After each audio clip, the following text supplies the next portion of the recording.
귀한 시간 함께 예배하는 모든 성도님들 위해 하나님의 은혜가 가득하시길 축복합니다.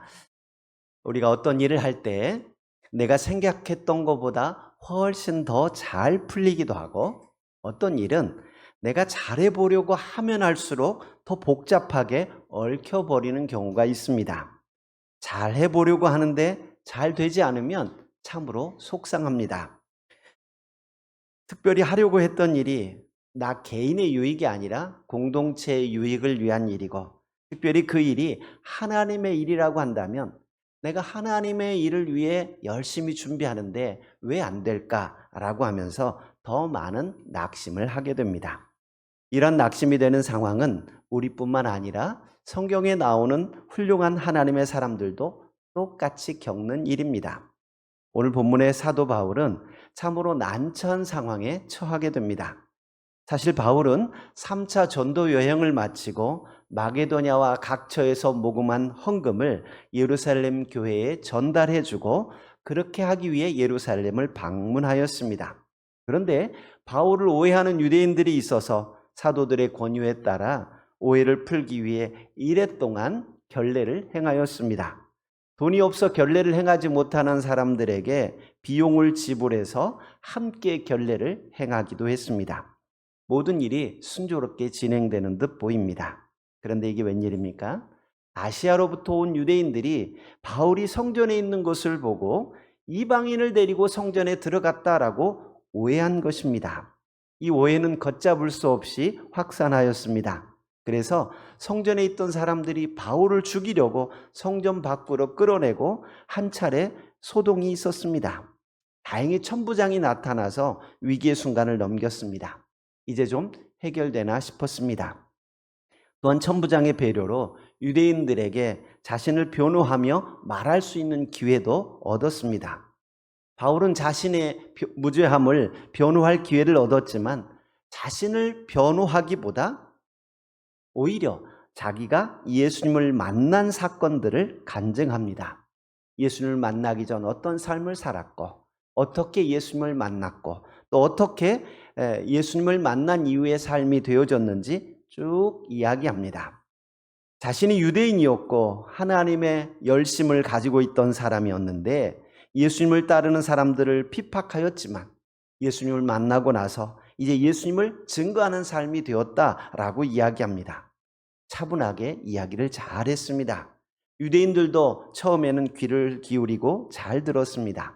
그런데 유대인들은 바울이 하나님으로부터 이방인의 사도로 부름받았다라는 이야기를 듣자 그 말에 흥분하기 시작합니다.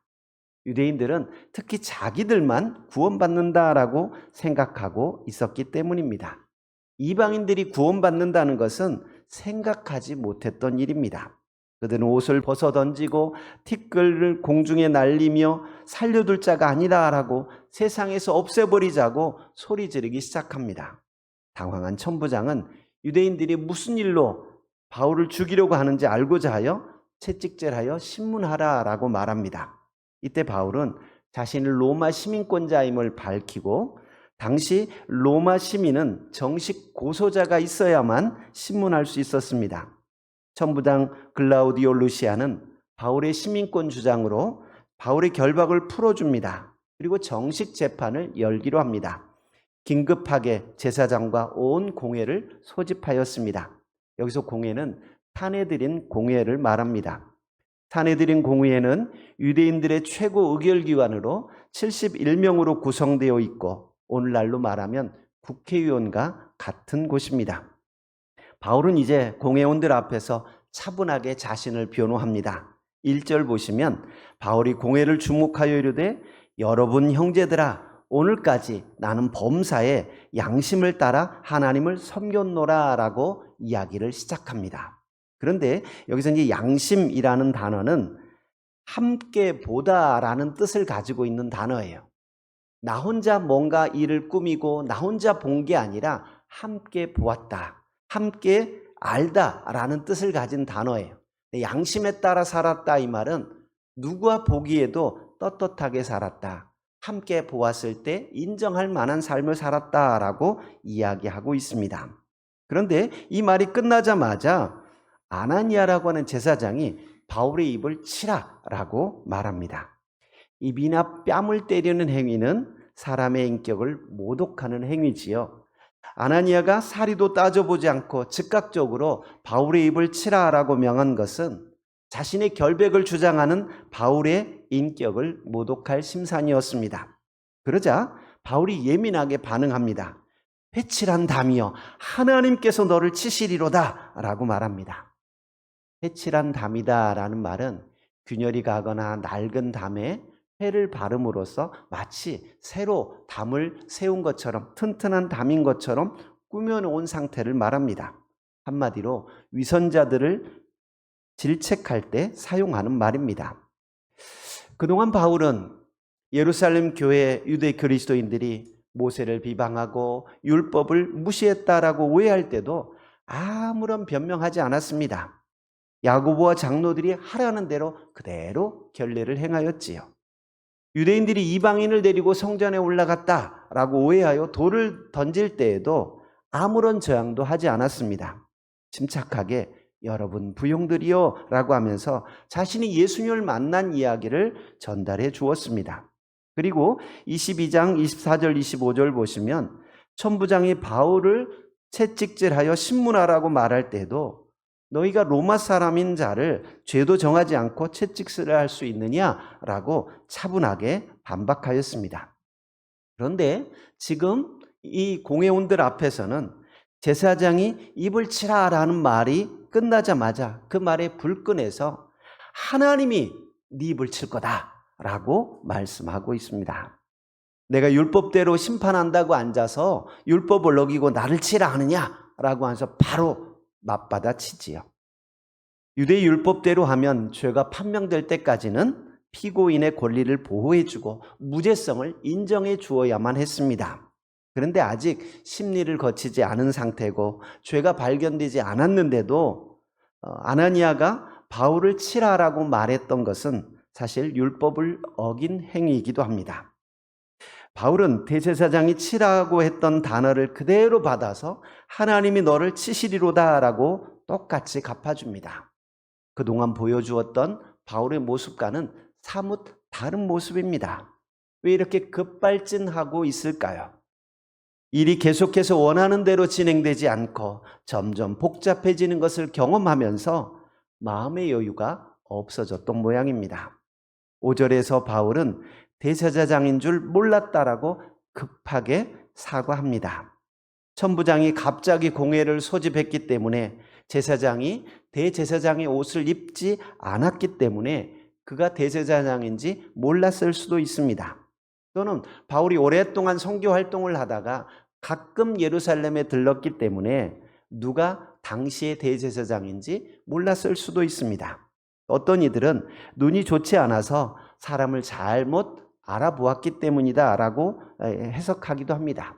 아무튼 바울은 백성의 관리를 비방하지 말라는 하나님의 말씀을 언급하면서 나는 대제사장을 비난할 의도가 없었다라고 해명을 합니다.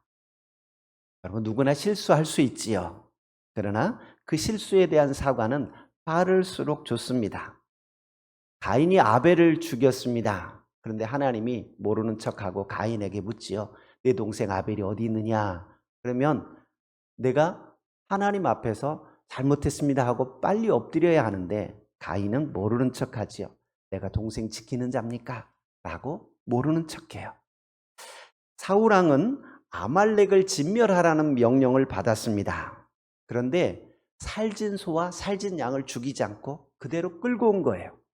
사무엘이 찾아와서 책망합니다. 왜 다 죽이지 않았습니까? 그러니까 사울은 하나님 앞에 잘못을 시인하기보다 이 너무 살진 양이고 살진 소여서 하나님께 제사 드리려고 남겨두었습니다 라고 거짓말합니다.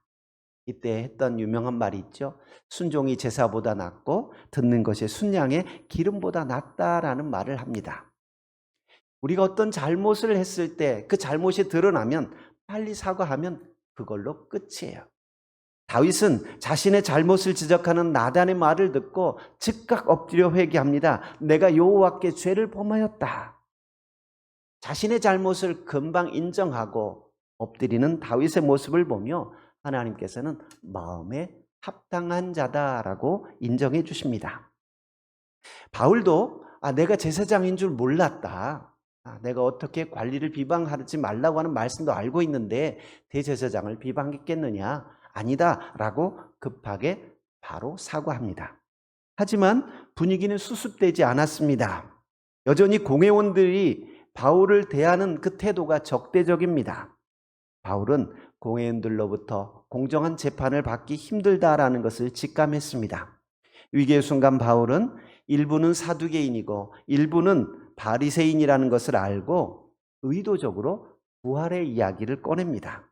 바울은 말하기를 나는 바리새인이고 바리새인의 아들이다. 그런데 내가 이 자리에 서 있는 것은 죽은 자의 소망, 곧 부활로 말미암아 신문을 받는 거다라고 이야기합니다. 이러자 이 사내들인 공회에는 대부분 사두개인이나 바리새인들로 구성되어 있는데 지금으로 말하면 여당, 야당 이런 느낌이에요. 서로 융화되지 않는 그런 면들이 있습니다. 사두개인들은 이 로마 세력에 좀 친화적이에요. 친로마적이고 체제 유지적인 귀족 집단입니다. 그래서 죽은 자의 세계라든지 영의 세계라든지 천사라든지 이런 세계는 믿지 않습니다. 현실이 더 중요한 거예요. 현실에 잘 살아야 한다라는 입장이고요. 반면 바리새인들은 사두개파와 달리 모세오경 외에도 각종 구전이나 전승이나 이런 것들을 똑같이 인정합니다. 그리고 죽은 자의 부활이라든지 내세라든지 천사들도 있다라고 생각하는 사람들입니다. 이들은 로마가 이스라엘을 지배하는 것이 하나님의 통치를 받아야 하는 우리 이스라엘 민족에게 맞지 않다라고 생각하고 로마에 대해서 적대적인 감정을 가지고 있었습니다.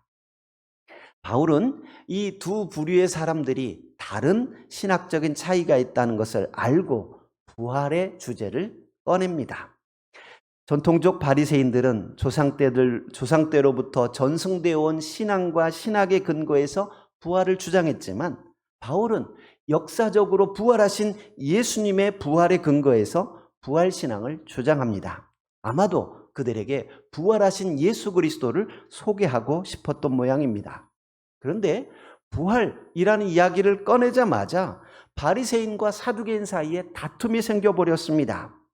결국 사내들인 공회에서 설교할 기회가 사라지고 그들의 마음을 움직이기는커녕 도리어 커다란 분쟁을 만들어 버렸습니다. 7절 보니까 다툼이 생겨 무리가 나뉘었다라고 말하고요. 9절에 보시면 크게 떠들었다라고 말하고 있고 10절에 보면 큰 분쟁이 생겼다라고 말합니다. 사두개인과 바리새인들의 분쟁이 얼마나 컸던지 바울이 저희에게 찢겨질까 하여 천부장이 무리 가운데서 빼앗아 갔다라고 표현합니다. 격렬한 항의와 몸싸움까지 있었다라는 것을 볼 수 있습니다. 아무리 해결해 보려고 해도 해결되지 않고 더욱더 복잡하게 미궁으로 빠져들어가게 된 상황입니다. 사랑하는 성도 여러분, 여러분 혹시 이런 경험 없으신가요? 오해를 풀어보겠다고 우리 한번 만나자. 뭔가 좀 우리 오해가 있는 것 같은데 한번 풀어보자 라고 만났는데 그 만난 게 더 복잡해져 버려. 라고 막 싸움으로 번져버리기도 하고요. 어떤 문제를 해결해 보려고 여기저기 돈을 빌리고 막 꾸고 하다가 또 그냥 그 일도 사기가 돼가지고 더 어려움을 당하기도 하고 때로는 더 난감한 일들을 만나기도 합니다. 아무도 내 편이 되어주지 않고 이상한 눈으로 나를 바라보고 나에게 책임을 추궁하는 그런 경우를 만날 때가 있습니다. 정말 쥐구멍이 있으면 들어가고 싶은 그런 상황에 빠질 때가 있지요. 이때 유일하게 나의 편이 되어주시는 분이 있습니다. 바로 주님이십니다. 공회원들 앞에서 나의 무죄함을 드러내고 또 예수 그리스도의 부활을 증거하고 소개하고 싶었는데 이 좋은 기회를 싹 날려버렸습니다. 그동안 잘 참아왔던 바울이 그냥 그 입을 치라라는 말에 탁 내뱉어서 하나님이 널 칠 거다 하면서 같이 대들고 싸움으로 변해버리고요. 그렇게 허탈하게 하루를 보내고 밤이 되었습니다. 11절 보니까 그날 밤에 11절 우리 한번 볼까요? 11절입니다. 그날 밤에 주께서 바울 곁에 서서 이르시되 담대하라 내가 예루살렘에서 나의 일을 증언한 것 같이 로마에서도 증언하여야 하리라 하시니라. 여러분 막 복음을 전할 수 있는 좋은 기회 다 판을 깔아줬어요. 천부장이 공회원들 71명 다 모아놓고 네 할 얘기 다 해봐. 그래서 딱 말하려고 하고 이야기를 잘 꺼냈습니다. 형제들아 하면서 이야기를 꺼냈는데 한마디 하자마자 삐그러지고 어그러지고 난장판이 되고 서로 몸싸움이 일어나고 싸움판이 되어버리고 말았습니다. 그렇게 하루 해를 보내고 그날 밤이 되었을 때 바울의 마음은 굉장히 속상했을 것 같아요. 야, 예루살렘에서 내가 복음을 전할 수 있는 가장 좋은 기회를 얻었고 유대 종교 지도자들 71명 정말 아주 핵심적인 이 사람들에게 예수 그리스도를 증거할 수 있는 좋은 기회였는데 내가 다 망쳐버렸구나. 굉장히 속상하고 두렵고 걱정되고 실망스러운 모습으로 그날 밤을 맞이했을 겁니다. 그런데 그날 밤에 주께서 바울 곁에 서서 말씀하십니다. 담대하라. 내가 예루살렘에서 나의 일을 증언한 것 같이 로마에서도 증언하여야 하리라. 주님의 음성이 들린 겁니다. 지치고 낙심되어 있던 바울에게 주님의 말씀은 커다란 위로가 되었을 겁니다. 두려움이 사라지고 새롭게 소망을 가지고 새로운 사명을 가질 수 있는 은혜의 시간이었을 겁니다. 사도행전 17장에 보면 비슷한 일이 있었지요. 아덴이라고 하는 곳에 지금으로 말하면 아테네지요. 철학의 도시 아테네에 가서 정말 너희가 알지 못하고 섬기는 신을 내가 소개해 주겠다라고 하면서 하나님에 대해서 쭉 이야기해 주었습니다.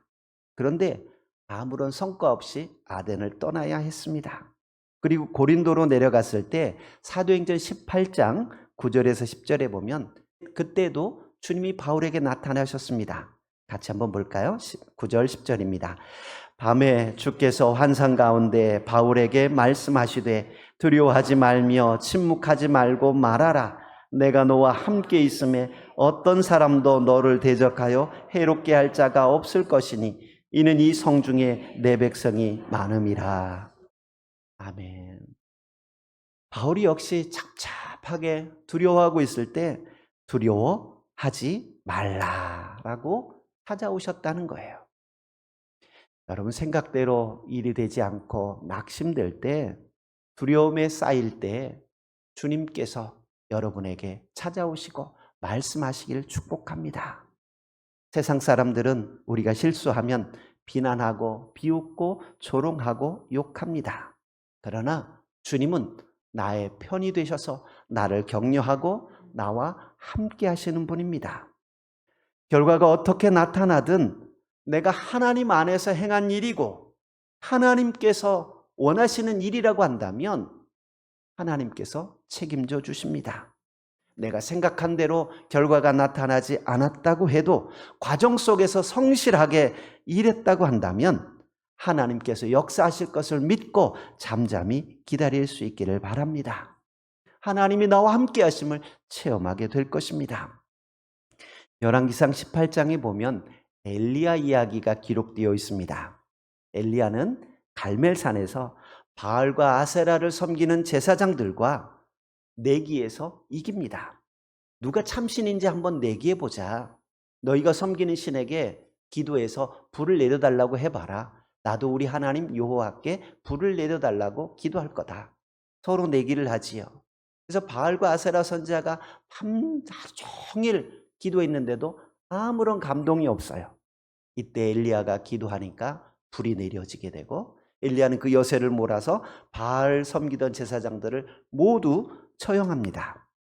그리고 또한 엘리야는 간절히 기도해서 3년 6개월 동안 가물었던 땅에 비를 내리게 합니다. 놀라운 이적이 일어난 거예요. 그러면 이 이적을 본 백성들이 이제는 하나님을 섬겨야 되겠다라고 하나님께로 돌아올 것으로 생각했습니다.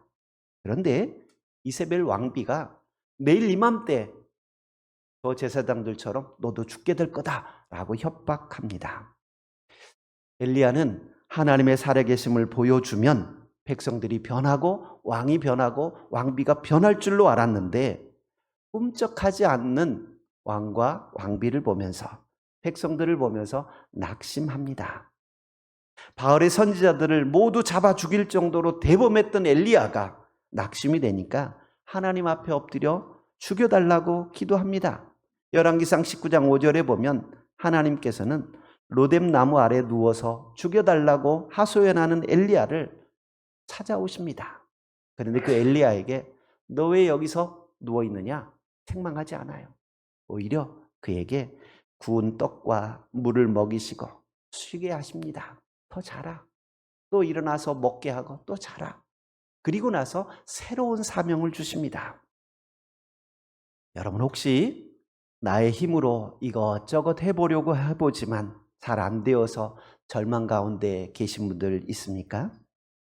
계획한 일들이 형통하게 잘 풀어지기보다 점점 복잡하게 꼬여서 힘들어하고 있지는 않습니까? 주변의 사람들을 바라보고 환경을 바라보지 마십시오. 다른 사람들은 저만치 앞서가는 것 같고 나만 뒤처진 것 같은 생각이 들 때에 다른 사람들 바라보며 비교하지 마십시오. 오히려 우리 곁에 우리와 함께 계시는 주님을 바라보고 위로해 주시는 주님을 바라볼 수 있기를 바랍니다. 주님은 저와 여러분을 대신하여 십자가에 죽어주신 분입니다. 자기 생명을 아끼지 않고 내어주신 분이 우리가 원하는 것을 어찌 들어주지 않겠습니까? 로마서 8장 32절에 보면 이렇게 말합니다. 자기 아들을 아끼지 아니하시고 우리 모든 사람을 위하여 내어주시니가 어찌 그 아들과 함께 모든 것을 우리에게 주시지 아니하겠느냐. 여러분 지난 주간 태국의 선교사님 요청으로 홍수로 모든 것을 잃어버린 사람들을 위해 헌옷을 모집하는 광고를 했고 지난 주간에 옷을 가져오셨는데 너무 많이 가져오셔서 깜짝 놀랐어요. 야, 이렇게 광고 한번 했는데 이렇게 많이 협조해 주는구나. 너무 감사하고 또 기쁜 마음이 들었습니다. 옷을 보니까 다들 좋고 예쁜 옷들이에요.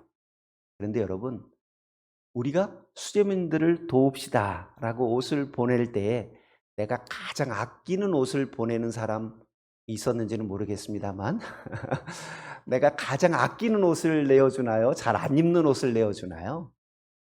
얼굴도 모르고 누군지 모르는데 그냥 안 입는 옷 주는 게 보편적이지요. 그런데 내가 가장 아끼는 옷을 주었다라고 하면 그 사람을 그만큼 아끼고 사랑하기 때문에 줄 수 있는 거예요. 그렇죠? 동생이 와서 언니 이 옷 너무 예쁜데 나 주면 안 돼? 제일 비싸고 아까운 옷이야. 근데 동생이 달라고 하니까 그래 너 입어. 정말 사랑하면 줄 수 있어요. 근데 동생이 미운 짓 한 동생이야. 달라 그러면 주나요? 안 돼. 너 줄 수 없어. 딴 거 가져가. 이럴 겁니다. 내가 아끼는 것을 줄 수 있는 사람이라면 정말 아끼고 사랑하는 사람이라는 증거인데 하나님께서는 우리에게 가장 아끼는 외아들을 내어주셨어요. 무슨 말입니까? 하나님 우리를 그렇게 사랑하신다는 거예요. 생명과도 같은 아들을 내어줄 정도로 우리를 사랑하셨다는 말입니다. 여러분 우리가 아무리 선한 일을 하고 싶다고 해도 내 자식 죽여가면서까지 선한 일을 할 사람이 있겠습니까? 내 아들 입고 있는 옷, 야 베트남에 그 홍수 냈댄더라. 또 태국에 홍수 났대더라. 너 옷 좀 줘라. 아들이 아끼고 입는 옷 내는 사람이 있습니까? 없지요. 근데 하나님은 우리를 구원하기 위해 독생자를 보내시고 대신 죽게 하셨다라는 겁니다. 그 주님이 저와 여러분과 함께 계십니다. 내 생각대로 되지 않을 때, 잘해보려고 하지만 일이 더 꼬일 때 사람들 바라보지 말고 하나님께 엎드릴 수 있게 바랍니다. 위로해 주시고 새로운 사명을 주시는 주님의 음성을 들을 수 있을 것입니다. 어떤 순간에도 낙심하며 절망하지 말고 위로의 주님을 바라보며 새 힘을 얻을 수 있는 주의 성도님들 되시길 주의 이름으로 축복드립니다. 은혜로우신 하나님, 오늘도 주님 전에 나오게 하시고 하나님께 예배할 수 있도록 인도하여 주시니 감사합니다. 이 시간 우리가 드리는 예배를 기쁘게 받으신 것처럼 우리가 날마다 하나님 말씀 가운데 위로받게 하시고 하나님 말씀 가운데 새 힘을 얻게 하여 주옵소서. 예수님 이름으로 기도하옵나이다. 아멘.